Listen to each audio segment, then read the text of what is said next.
Semua orang mengira aku istri yang tak berdaya, buta, lemah, dan hanya bisa bergantung pada suamiku. Tapi mereka tidak tahu, setiap langkahku adalah jebakan. Aku melihat semuanya, perselingkuhan, kebohongan, dan pengkhianatan yang mereka sembunyikan. Dan saat mereka merasa aman, aku akan menghancurkan mereka di satu malam yang tak akan pernah mereka lupakan. Assalamualaikum teman-teman semuanya. Terima kasih banyak sudah mampir dan menonton di channel ini. Buat kalian yang sudah klik video ini, aku benar-benar menghargai waktu kalian. Channel ini akan berisi cerita-cerita yang penuh emosi, yang mungkin bisa kalian rasakan atau bahkan pernah kalian alami sendiri. Sebelum kita mulai, aku mau kenalan dulu. Tulis di kolom komentar, hadir, dan sebutkan kalian menonton dari daerah mana saja. Biar kita bisa saling kenal walaupun lewat cerita. Dan buat kalian yang ingin terus ikut perjalanan channel ini, jangan lupa dukung dengan subscribe, like, dan share ke teman-teman kalian. Yuk, sekarang kita mulai ceritanya. Aku masih ingat malam itu, malam ketika hidupku berubah menjadi panggung sandiwara yang harus kumainkan dengan sempurna. Lampu ruang tamu temaram, hanya suara jam dinding yang berdetak pelan menemani kesunyian rumah kami. Di atas meja, secangkir teh yang kubuat untuk suamiku sudah dingin. Sama dinginnya perasaanku saat layar ponselnya menyala dan memantulkan sebuah nama yang tak pernah asing di telingaku. Sayang. Tanganku gemetar saat membaca pesan yang muncul di layar kunci. Aku kangen. Besok jadi ketemu. Kan? Darahku seperti berhenti mengalir. Untuk beberapa detik aku hanya menatap pesan itu, berharap mataku salah membaca. Tapi tidak. Itu nyata. Suamiku, Arman, lelaki yang selama 7 tahun ini kupanggil Imam, ternyata menyimpan dunia lain di belakang punggungku. Langkah kaki terdengar dari arah kamar mandi. Cepat-cepat aku meletakkan ponsel itu kembali di sofa, lalu menunduk, pura-pura memijat pelipisku. Saat Arman keluar dengan handuk di pundaknya, dia menatapku sekilas. "Kamu belum tidur?" tanyanya. Aku mengangkat wajah dengan tatapan kosong yang sudah kulatih dalam hitungan detik. Kepalaku agak pusing dari tadi. Pandanganku juga sedikit kabur. Itu kalimat pertama dari kebohongan yang akan menjadi senjataku. Arman mendekat. Ekspresinya berubah panik. Kabur? Maksudnya bagaimana? Aku menatap lurus ke depan, melewati wajahnya, seolah-olah aku tak benar-benar melihatnya. Aku susah fokus lihat wajahmu. Kulihat ada sesuatu di matanya, cemas, tapi bukan hanya karena khawatir. Ada rasa lega yang samar, yang hanya bisa ditangkap oleh perempuan yang telah lama mengenal suaminya. Malam itu juga dia membawaku ke dokter. Aku memainkan peranku dengan sempurna. Menjawab semua pertanyaan dengan nada pelan, berpura-pura kesulitan melihat gerakan tangan dokter. Setelah serangkaian pemeriksaan sederhana, dokter mengatakan bahwa kemungkinan itu hanya gangguan sementara akibat stres dan kelelahan. Aku memanfaatkan kalimat itu. Sejak hari itu, aku resmi menjadi istri yang penglihatannya terganggu. Aku mulai berjalan perlahan di rumah, sesekali sengaja menabrak sudut meja, menjatuhkan sendok, atau salah mengambil gelas. Arman terlihat semakin yakin. Bahkan, 2 hari kemudian, dia mulai sering pulang larut tanpa banyak alasan. Ada lembur, katanya singkat. Aku hanya mengangguk sambil menatap ke arah jendela, pura-pura tak bisa melihat wajahnya yang berbohong. Namun justru dari sandiwara itulah, aku mulai melihat semuanya dengan lebih jelas. Parfum asing yang menempel di kerah kemejanya. Senyum kecil saat membaca pesan. Panggilan telepon yang selalu diangkat di luar rumah. Dan yang paling menyakitkan, nada suaranya yang jauh lebih lembut saat berbicara dengan perempuan lain daripada saat berbicara denganku. Aku tidak menangis. Belum. Karena aku tahu, air mata tidak akan membongkar pengkhianatan. Yang kubutuhkan adalah bukti. Dan untuk mendapatkannya, aku rela menjadi perempuan buta di rumahku sendiri.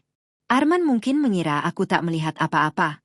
Tapi justru dalam kegelapan pura-pura ini, aku akan membuka semua rahasia perselingkuhannya. Dan saat waktunya tiba, dia akan menyesal karena pernah menganggap istrinya selemah ini. Hari-hari berikutnya berubah menjadi latihan kesabaran yang melelahkan. Aku harus terus menjaga peranku tanpa celah. Setiap langkah, setiap gerakan, bahkan cara mataku menatap, harus konsisten. Sedikit saja aku lengah, semuanya bisa runtuh. Namun semakin lama aku berpura-pura tidak melihat, semakin banyak hal yang justru terbuka di depanku. Suatu sore, Arman pulang lebih cepat dari biasanya. Itu jarang terjadi. Aku yang sedang duduk di sofa langsung memasang ekspresi datar, menatap kosong ke arah televisi yang sebenarnya mati. "Kamu lagi ngapain?" tanyanya. "Dengerin suara saja, biar nggak terlalu sepi," jawabku pelan. Dia tidak langsung menjawab. Aku bisa merasakan tatapannya menelusuri wajahku, seperti sedang memastikan sesuatu. Lalu terdengar suara langkahnya mendekat, diikuti aroma parfum yang berbeda, lebih manis, lebih lembut, jelas bukan miliknya. Perempuan itu lagi. "Kamu sudah lebih baik?" tanyanya lagi, nadanya terdengar lebih ringan. Aku menggeleng pelan. Masih kabur. Kadang malah gelap. Hening sesaat. Lalu, sesuatu yang tak pernah kuduga terjadi. Arman tersenyum.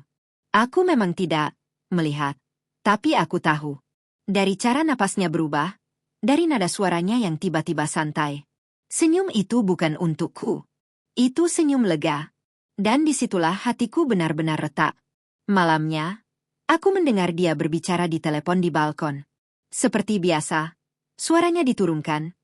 Tapi kali ini aku sengaja mendekat perlahan, mengandalkan insting. "Iya, dia belum curiga apa-apa," katanya lirih. Dadaku terasa sesak. Justru sekarang lebih gampang. Dia lagi nggak bisa lihat jelas. Tanganku mengepal kuat. Ingin rasanya aku keluar dan menamparnya saat itu juga. Tapi aku menahan diri. Ini belum waktunya. Belum. Aku juga kangen. Lanjutnya, suara yang begitu lembut, suara yang dulu hanya untukku. Langkah kakiku mundur perlahan. Aku kembali ke kamar, duduk di tepi ranjang, dan untuk pertama kalinya air mataku jatuh tanpa bisa kutahan. Ternyata benar. Bukan hanya sekadar curiga. Ini nyata. Ini dalam. Dan ini sudah berlangsung cukup lama hingga dia merasa nyaman. Namun di balik rasa sakit itu, sesuatu tumbuh dalam diriku, tekad. Jika dia merasa ini permainan, maka aku akan menjadi pemain yang lebih cerdas. Keesokan harinya, aku mulai bergerak lebih jauh. Aku sengaja menjatuhkan ponselku di dekat Arman saat dia sedang duduk santai. "Tolong ambilkan," pintaku. Saat dia mengambilnya, aku berkata, "Boleh nggak kamu simpan nomor penting di speed dial? Aku takut salah tekan." Dia mengangguk tanpa curiga. Itulah awalnya. Perlahan, aku mulai menghafal pola kebiasaannya. Jam dia pergi, jam dia pulang, kapan dia sibuk dengan ponsel, bahkan kapan dia lengah. Dan suatu malam, kesempatan itu datang. Arman tertidur di sofa, ponselnya masih di tangannya. Aku mendekat pelan. Jantungku berdegup keras saat jemariku menyentuh ponsel itu. Untuk pertama kalinya sejak aku buta. Aku benar-benar membuka mataku lebar-lebar di depannya. Layar menyala. Dan di sana, terpampang jelas percakapan yang selama ini menghancurkan rumah tanggaku. Nama itu muncul lagi. "Sayang Hati Merah 2. Aku menarik napas panjang, menahan gemetar. Malam itu, aku tahu satu hal pasti. Permainan ini baru saja dimulai. Jari-jariku bergetar di atas layar ponsel Arman. Setiap detik terasa seperti bom waktu yang bisa meledak kapan saja. Aku melirik ke arahnya. Dia masih tertidur pulas di sofa. Napasnya teratur, seolah tak ada dosa yang sedang ia sembunyikan. Aku membuka percakapan itu. Pesan-pesan mereka berjejer panjang, bukan sekadar rayuan sesaat. Ini hubungan yang sudah terjalin rapi, penuh kebiasaan, penuh rutinitas, penuh rasa. "Aku suka kamu yang sekarang, lebih berani. Kapan kamu benar-benar ninggalin dia?" Dadaku seperti diremas. Aku menahan napas saat menggulir ke bawah. "Aku tunggu kamu, jangan lama-lama. Aku capek jadi yang kedua." Yang kedua. Aku tersenyum pahit. Ironis sekali. Perempuan itu tidak tahu. Justru akulah yang sudah lama dijadikan yang kedua dalam rumah tanggaku sendiri. Tanganku bergerak cepat. Aku mengambil beberapa foto percakapan itu dengan ponselku sendiri. Bukti. Aku butuh semuanya. Tidak boleh ada yang terlewat. Tiba-tiba Arman bergerak sedikit. Aku langsung membeku. Ponsel itu hampir terlepas dari tanganku. Jantungku berdetak begitu keras hingga aku yakin suaranya bisa membangunkannya. Tapi beberapa detik kemudian, dia kembali diam. Aku menghembuskan napas perlahan. Cepat-cepat aku mengunci kembali ponselnya dan meletakkannya seperti semula di tangannya. Lalu aku berjalan pelan, kembali ke kamar, dan menutup pintu tanpa suara. Begitu sendirian, aku bersandar di pintu dan menutup mulutku, menahan isak yang nyaris pecah. Ini lebih buruk dari yang kubayangkan. Bukan hanya selingkuh. Arman merencanakan untuk meninggalkanku. Namun anehnya, di tengah kehancuran itu, aku justru merasa lebih kuat. Karena sekarang aku tidak lagi berjalan dalam kegelapan. Aku punya bukti. Dan aku punya tujuan. Keesokan paginya, aku kembali menjadi perempuan, buta. Seperti biasa. Aku berjalan pelan ke dapur, sengaja menjatuhkan sendok agar terdengar meyakinkan. Arman menghampiri dengan nada penuh kepedulian yang kini terasa palsu. Hati-hati, nanti kamu kenapa-kenapa. Aku tersenyum tipis. Aku sudah terbiasa. Dia tidak tahu, aku memang sudah terbiasa. Bukan dengan kebutaan, tapi dengan kebohongan. Hari itu aku mulai menyusun rencana. Aku tidak akan langsung membongkarnya. Terlalu mudah. Terlalu cepat. Aku ingin dia merasakan apa yang kurasakan. Perlahan, pasti, tanpa bisa lari. Aku mulai mengumpulkan lebih banyak bukti. Mengamati. Mendengar. Bahkan sesekali aku sengaja memancing. Mas, kataku suatu malam, kalau aku benar-benar buta, kamu tetap di sini, kan? Dia terdiam sejenak, lalu menjawab, iya, pasti. Jawaban itu terasa seperti pisau. Namun kali ini aku tidak terluka. Aku justru semakin yakin. Permainan ini akan berakhir, tapi bukan dengan aku sebagai korban. Malam itu, saat Arman tertidur, aku menatapnya lama. Wajah yang dulu begitu kucintai, kini terasa asing. Aku belum selesai, bisikku pelan. Karena aku sudah menyiapkan langkah berikutnya. Dan kali ini, bukan hanya perselingkuhannya yang akan terbongkar, tapi juga siapa perempuan yang berani menghancurkan hidupku. Dan saat semuanya terungkap, tidak akan ada lagi sandiwara. Yang ada hanya balasan. Sejak malam itu, aku tidak lagi hanya mengamati, aku mulai berburu. Ponsel Arman menjadi kunci utama, tapi aku tahu tidak bisa terus bergantung pada keberuntungan seperti sebelumnya. Aku butuh cara yang lebih pasti, lebih rapi, lebih berbahaya. Kesempatan itu datang 2 hari kemudian. Arman mandi lebih lama dari biasanya. Suara air mengalir deras dari kamar mandi, menutupi langkah kakiku yang mendekat ke meja tempat ponselnya diletakkan. Dengan cepat aku meraihnya, jari-jariku bergerak tanpa ragu membuka kunci yang sudah kuhafal. Aku tidak membuang waktu. Langsung ke percakapan itu. Sayang hati merah 2. Kali ini aku membaca lebih dalam, lebih teliti. Mereka bukan hanya bertukar pesan manis. Mereka merencanakan pertemuan, membahas tempat, bahkan membicarakan masa depan seolah aku tidak pernah ada. Besok aku booking hotel. Kamu jangan telat ya. Pesan itu membuat napasku tercekat. Hotel. Jadi sejauh ini, tanganku mengepal, tapi aku tetap fokus.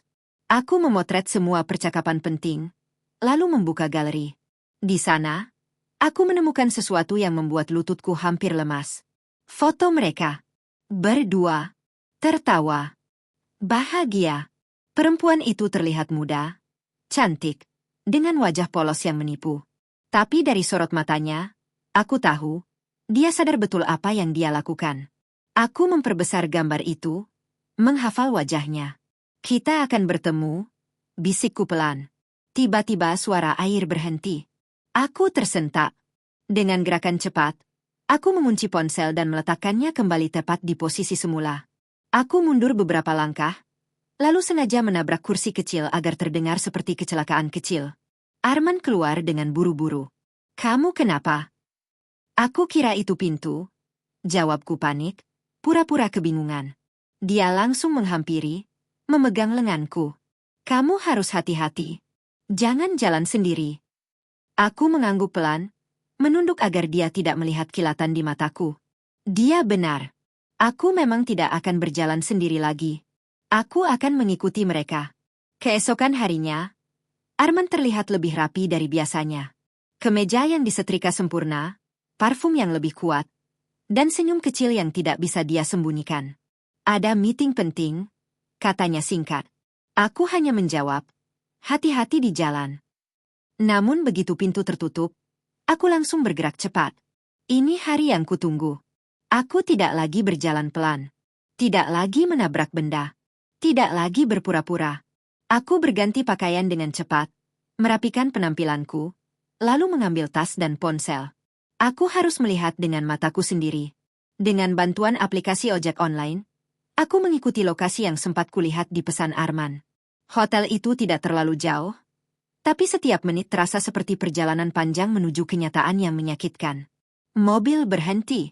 Di depanku berdiri sebuah hotel yang terlihat mewah dan tenang, tempat yang sempurna untuk menyembunyikan pengkhianatan. Aku turun perlahan, jantungku berdegup keras. Di lobi, aku duduk di sudut, berpura-pura menunggu seseorang. Mataku terus mengawasi pintu masuk. Dan kemudian, dia datang. Arman. Berjalan santai, melihat sekeliling sebentar, lalu tersenyum. Beberapa detik kemudian, perempuan itu muncul. Persis seperti di foto. Dia berlari kecil ke arah Arman, lalu tanpa ragu memeluknya. Pelukan yang seharusnya menjadi milikku. Dunia seakan berhenti. Aku menatap mereka tanpa berkedip, merasakan setiap detik menusuk lebih dalam dari sebelumnya. Tapi anehnya, aku tidak hancur. Aku justru tenang. Karena akhirnya, semuanya jelas. Tidak ada lagi dugaan. Tidak ada lagi keraguan. Hanya fakta. Aku mengangkat ponselku, diam-diam merekam momen itu. Bukti terakhir yang kubutuhkan. Arman menggenggam tangan perempuan itu, lalu mereka berjalan bersama menuju lift. Tertawa pelan seolah dunia hanya milik mereka berdua. Aku berdiri. Langkahku pelan, tapi pasti. Aku tidak mengejar mereka. Belum. Karena aku tahu, balasan yang paling menyakitkan bukanlah yang dilakukan dalam amarah, tapi yang direncanakan dengan tenang. Aku tersenyum tipis. Silakan nikmati waktumu, Arman, bisikku. Karena setelah hari ini, semua akan berubah. Dan kali ini, bukan aku yang akan berpura-pura tidak melihat, tapi mereka yang akan berharap tidak pernah melihat apa yang akan kulakukan. Aku tidak langsung pulang setelah melihat mereka masuk ke lift. Aku tetap berdiri di lobi beberapa saat, menenangkan napas yang sempat tak beraturan. Tanganku masih menggenggam ponsel erat. Rekaman itu tersimpan rapi, menjadi bukti yang tak terbantahkan. Sekarang, aku tidak lagi mengejar kebenaran. Aku sudah memilikinya. Yang kubutuhkan berikutnya adalah momen yang tepat untuk menghancurkan semuanya. Aku melangkah keluar hotel dengan kepala tegak. Sinar matahari terasa menyilaukan, tapi bukan itu yang membuat mataku menyempit, melainkan kenyataan bahwa suamiku sedang berada di atas sana, mengkhianatiku tanpa rasa bersalah. Di perjalanan pulang, aku mulai menyusun rencana dengan lebih matang. Aku tidak ingin sekadar memergoki. Aku ingin membuka semuanya di saat yang tidak bisa dia hindari. Aku ingin dia kehilangan segalanya, dengan cara yang sama seperti dia hampir menghancurkan hidupku. Sesampainya di rumah, aku kembali ke peranku. Aku berjalan pelan, menyentuh dinding, menjatuhkan tas dengan sengaja agar terdengar meyakinkan. Semua harus tetap sama di mata Arman. Sore menjelang malam saat dia akhirnya pulang. Mas? Panggilku dari ruang tamu dengan suara lembut. Iya, aku di sini, jawabnya. Langkahnya terdengar mendekat. Seperti biasa, ada aroma parfum itu lagi. Aku hampir tersenyum. Kamu capek? Tanyaku. Lumayan, katanya singkat. Aku menoleh sedikit ke arahnya, tetap dengan tatapan kosong yang selama ini dia percayai. Meetingnya lancar. Dia terdiam sepersekian detik. Lancar, jawabnya. Kebohongan itu keluar begitu mudah. Tanpa ragu, tanpa beban. Dan justru itu yang membuatku semakin yakin, aku tidak boleh berbelas kasihan. Malam itu, saat dia tertidur, aku duduk di sisi ranjang, menatap wajahnya lama. Aku sudah lihat semuanya, bisikku dalam hati. Namun bukan itu yang membuatku tersenyum tipis, melainkan rencana yang perlahan terbentuk dengan sempurna di kepalaku. Aku mengambil ponselku dan membuka rekaman yang tadi kuambil. Pelukan mereka, tawa mereka, Cara Arman menatap perempuan itu, semuanya terekam jelas. Lalu aku mulai melangkah ke tahap berikutnya. Aku mencari akun media sosial perempuan itu dari foto yang kutemukan. Butuh waktu, tapi akhirnya aku menemukannya. Namanya Livia. Aku membuka profilnya. Foto-foto bahagia, senyum polos, caption tentang cinta yang tulus. Aku tertawa pelan. Tulus? Aku akan menunjukkan arti kata itu yang sebenarnya. Namun aku tidak akan langsung menyerang. Tidak. Aku akan mendekat dulu. Masuk ke dunianya, tanpa dia sadar. Aku membuat akun baru. Nama samaran. Foto yang meyakinkan. Semua kususun dengan hati-hati. Dan malam itu, dengan jari yang sudah tidak lagi gemetar, aku mengirim permintaan pertemanan ke perempuan yang tidur dengan suamiku. Aku menatap layar ponsel beberapa detik, lalu menarik napas panjang. Permainan ini naik level. Gumamku. Karena kali ini, aku tidak hanya akan menghancurkan Arman. Aku akan menghancurkan mereka berdua. Perlahan. Tanpa ampun. Permintaan pertemanan itu tidak langsung diterima. 1 jam. 2 jam. Hingga akhirnya, tepat menjelang tengah malam, notifikasi itu muncul. Livia menerima permintaan pertemananmu. Aku tersenyum tipis. Pintu pertama sudah terbuka. Tanpa membuang waktu, aku mulai mengamati akun itu lebih dalam. Setiap foto, setiap komentar, setiap interaksi, semuanya kubaca dengan teliti. Livia tampak seperti perempuan biasa, ceria, aktif, penuh teman. Tapi dari beberapa unggahannya, aku mulai melihat pola. Dia sering mengunggah foto di tempat-tempat yang tidak asing. Restoran yang pernah Arman ceritakan sebagai tempat meeting. Kafe yang katanya dia kunjungi bersama rekan kerja. Dan yang paling membuatku muak, sebuah foto tangan pria yang menggenggam tangannya di atas meja makan. Meski wajahnya tidak terlihat, aku tahu itu Arman. Aku hafal bentuk tangannya. Aku menarik napas panjang, menahan amarah yang mulai naik lagi ke permukaan. Tapi kali ini aku tidak akan membiarkannya menguasai diriku. Aku harus tetap dingin. Pelan. Tak rencana. Aku mulai dengan langkah kecil. Like. 1 foto. Lalu 2. Kemudian aku meninggalkan komentar ringan di salah satu postingannya. Tempatnya bagus banget, wajah tersenyum dengan mata bahagia. Beberapa menit kemudian, balasan datang. Makasih, wajah tersenyum dengan mata bahagia. Sederhana. Ramah. Tidak curiga sama sekali. Aku tersenyum. Bagus. Keesokan harinya, aku kembali menjalani peran sebagai istri, buta. Arman bahkan semakin santai sekarang. Dia mulai sering bermain ponsel di depanku tanpa bersembunyi. Mungkin karena dia yakin aku tidak bisa melihat. Ironis. Justru sekarang aku melihat lebih banyak dari sebelumnya. Mas, nanti malam kamu di rumah? Tanyaku suatu sore. Kayaknya enggak. Ada kerjaan lagi? Jawabnya cepat. Aku mengangguk pelan. Oh, ya sudah. Padahal aku tahu persis dia akan kemana. Malam itu, setelah dia pergi, aku kembali membuka akun samaran itu. Kali ini, aku memberanikan diri mengirim pesan langsung. Hai, makasih ya sudah accept, wajah tersenyum dengan mata bahagia. Beberapa menit kemudian, balasan muncul. Hai juga. Ia sama-sama, wajah tersenyum dengan mata bahagia. Percakapan dimulai. Ringan. Santai. Tanpa beban. Aku memperkenalkan diri sebagai seseorang yang, kebetulan, sering melihat postingannya dan merasa cocok. Livia merespons dengan terbuka, bahkan cukup antusias. Tanpa dia sadar, dia sedang berbicara dengan istri dari pria yang dia cintai. Hari demi hari, percakapan kami semakin intens. Dia mulai bercerita tentang pekerjaannya, tentang hidupnya, dan akhirnya, tentang seorang pria.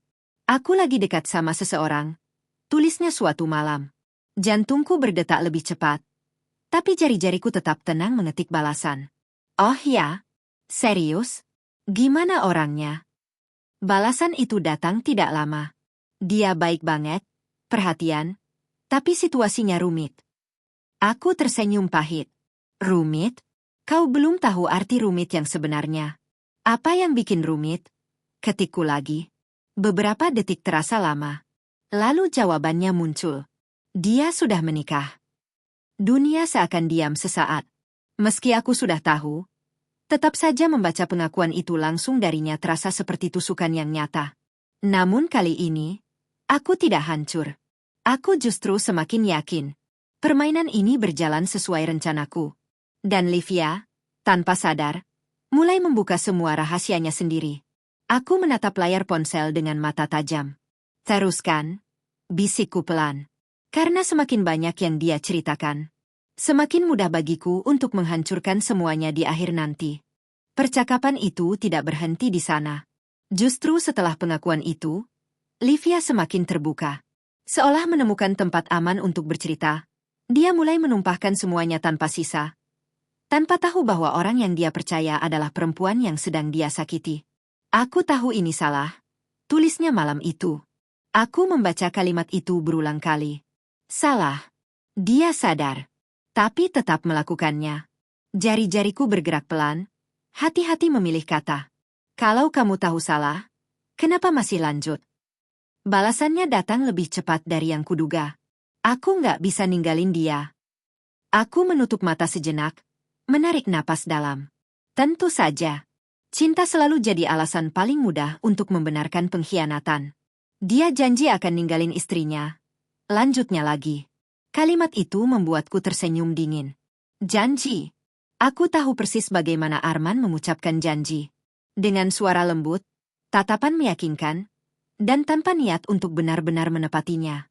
Aku mengetik lagi. Kamu yakin dia akan lakukan itu? Beberapa detik. Lalu jawabannya muncul. Aku yakin. Dia bilang istrinya sekarang sudah nggak seperti dulu. Katanya mereka sudah nggak bahagia. Tanganku berhenti sejenak di atas layar. Tidak seperti dulu. Tidak bahagia. Jadi itu yang dia ceritakan padanya. Lucu sekali. Aku yang setiap hari berusaha menjadi istri yang baik, yang bahkan rela berpura-pura buta demi mempertahankan semuanya, justru digambarkan sebagai beban. Namun alih-alih marah, aku justru merasa semakin tenang. Karena setiap kebohongan yang dia bangun akan menjadi senjata untuk menghancurkannya nanti. Aku harap kamu nggak disakiti. Ketikku. Balasan Livia membuatku hampir tertawa. Aku juga. Tapi aku percaya dia. Tentu saja. Kepercayaan, hal yang sama yang dulu kuberikan sepenuhnya pada Arman. Dan kini, sedang dia injak tanpa ragu. Keesokan harinya, aku sengaja memainkan peranku lebih dalam. Aku menjatuhkan gelas di dapur hingga pecah. Arman langsung berlari menghampiri. Kamu kenapa? Aku? Nggak lihat. Jawabku dengan suara bergetar. Dia memegang bahuku. Suaranya terdengar penuh kepedulian. Kamu harus lebih hati-hati. Aku nggak mau kamu kenapa-kenapa. Aku menunduk, menyembunyikan senyum tipis. Kalimat itu terdengar begitu palsu sekarang. Namun aku memanfaatkan momen itu. Mas, panggilku pelan. Iya. Kalau aku benar-benar nggak bisa sembuh, kamu tetap sayang aku, kan? Pertanyaan itu menggantung di udara. Sejenak. Hening. Lalu dia menjawab, iya. Singkat. Cepat. Tanpa emosi. Dan disitulah aku tahu, aku tidak lagi berbicara dengan suamiku. Aku berbicara dengan seorang pria yang sudah memilih orang lain. Malamnya, aku kembali membuka chat dengan Livia. Kali ini, aku memancing lebih dalam. Kamu pernah ketemu istrinya? Pertanyaan itu membuatnya lama membalas. Aku menunggu, menatap layar tanpa berkedip. Akhirnya, pesan itu muncul. Belum. Tapi aku tahu dia sakit. Penglihatannya terganggu. Aku terdiam. Jadi Arman bahkan menceritakan itu padanya. Menjadikan keadaanku sebagai alasan. Sebagai pembenaran. Aku menarik napas panjang, menahan sesuatu yang hampir meledak di dalam dada. Kasihannya. Ketikku perlahan. Balasan Livia datang. Iya, tapi aku juga punya hak untuk bahagia. Kalimat itu membuatku tersenyum dingin. Hak. Baiklah. Kalau begitu, aku akan menunjukkan padanya bahwa setiap pilihan punya harga. Dan mereka berdua akan segera membayarnya. Malam itu, aku tidak langsung membalas pesan terakhir Livia. Aku membiarkannya menggantung. Sengaja. Karena sekarang, aku tidak hanya ingin tahu, aku ingin mengendalikan. Beberapa menit kemudian, notifikasi muncul lagi. Kamu masih di situ? Aku tersenyum tipis. Dia mulai menunggu. Bagus. Aku mengetik perlahan, memastikan setiap kata terasa tulus, meski sebenarnya adalah racun yang dibungkus rapi. Iya, tadi kepikiran aja. Apa? Balasnya cepat. Aku menatap layar sejenak, lalu menulis, kalau suatu hari istrinya tahu, kamu siap. 3 titik muncul. Hilang. Muncul lagi. Dia ragu. Akhirnya jawabannya datang. Aku nggak tahu, tapi aku yakin dia nggak akan pernah tahu. Aku menahan tawa kecil. Oh, Livia, kau benar-benar tidak tahu dengan siapa kau sedang berbicara. Kenapa kamu yakin? Ketikku lagi. Karena dia lagi, nggak bisa lihat. Dan dia juga nggak curiga sama sekali. Kalimat itu terasa seperti tamparan, bukan karena sakit, tapi karena betapa bodohnya mereka meremehkanku. Aku menarik napas pelan. Baik. Kalau begitu, aku akan tetap menjadi perempuan, tidak berdaya, itu, sampai mereka benar-benar lengah. Semoga aja ya. Balasku singkat. Percakapan berhenti di sana. Namun di kepalaku, semuanya justru semakin jelas. Aku sudah punya bukti. Aku sudah masuk ke dunia mereka. Dan yang paling penting, aku sudah tahu bagaimana mereka berpikir. Sekarang saatnya menyusun panggung terakhir. Keesokan harinya, aku mulai mengambil langkah nyata. Aku menghubungi seseorang yang selama ini hampir tidak pernah kulibatkan dalam masalah rumah tanggaku, kakak kandungku, Dimas. Dia satu-satunya orang yang cukup tenang dan cukup tegas untuk membantuku tanpa membuat semuanya kacau terlalu cepat. Aku butuh bantuan, kataku saat akhirnya kami berbicara. Ada apa? Tanyanya, nadanya langsung serius. Aku tidak menjelaskan semuanya. Belum. Aku hanya berkata, nanti aku jelasin, tapi aku butuh kamu ada di satu tempat, di waktu yang aku tentukan. Dia diam sejenak, lalu menjawab, oke, aku percaya sama kamu. Itu saja sudah cukup. Setelah itu, aku mulai mengatur hari, tanggal, tempat. Aku memilih sesuatu yang tidak akan bisa Arman tolak. Sebuah makan malam kecil, yang akan kuatur seolah-olah sebagai bentuk terima kasih karena dia selalu ada selama aku sakit. Ironis, memang. Tapi justru itu yang akan membuatnya datang tanpa curiga. Malamnya, saat Arman pulang, aku memanggilnya dengan suara lembut. Mas, akhir minggu ini kamu kosong gak? Dia terlihat berpikir sejenak. Kenapa? Aku mau makan bareng. Aku pengen ngucapin terima kasih. Kataku pelan, seolah penuh perasaan. Dia menatapku. Dan seperti yang kuduga, dia luluh. Iya, kita atur saja. Aku tersenyum kecil. Terima kasih, Mas. Dia tidak tahu bahwa makan malam itu bukan sekadar ucapan terima kasih. Itu adalah panggung. Tempat di mana semua topeng akan jatuh. Dan kali ini, aku tidak akan lagi berdiri dalam bayangan. Aku akan berdiri di tengah cahaya. Membuka semuanya. Di depan semua orang yang perlu tahu.